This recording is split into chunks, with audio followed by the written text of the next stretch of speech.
So Chosenfew, today I want to go over a guard attack. It's kind of a simple guard attack, but a lot of people don't really do this correctly in the middle of the fight. So once you start getting with a little bit more advanced people, it turns into a hand fight, right? Whether it's gi or no gi. And so we're hand fighting for those positions. And what I want to do, obviously, is keep my attacks flowing, whether it's going for arm bars, triangles, or getting that sweep. Okay, but when somebody starts getting a really good base, it's hard for me to start moving unless I start moving my hips one way or the other, okay? So we'll start from guard.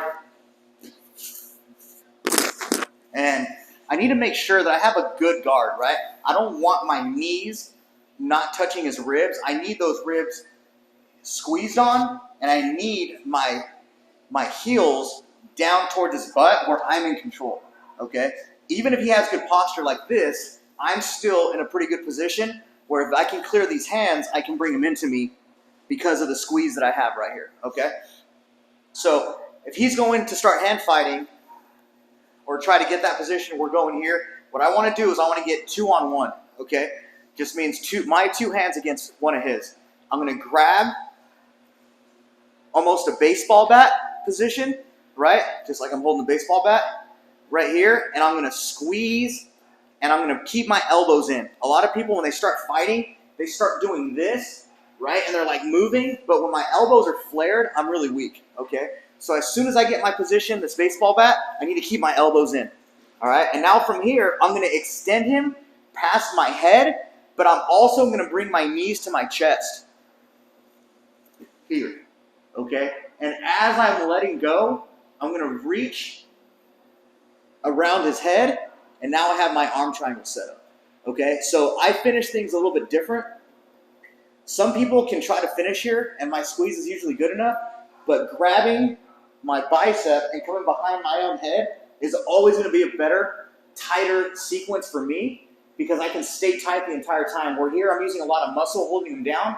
From here I can rely on the frames of my arms that are building around his neck, okay?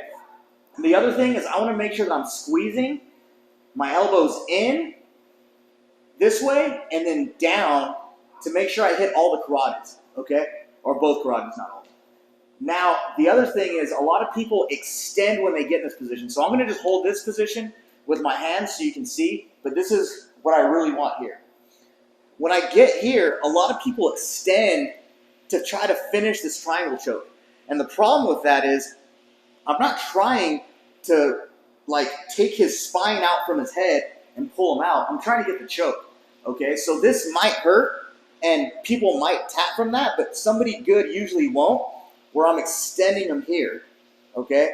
What I need to do, if his arm is not in the position that I need, then I can pull him down a little bit just to get my head right where I need it to get that choke, okay?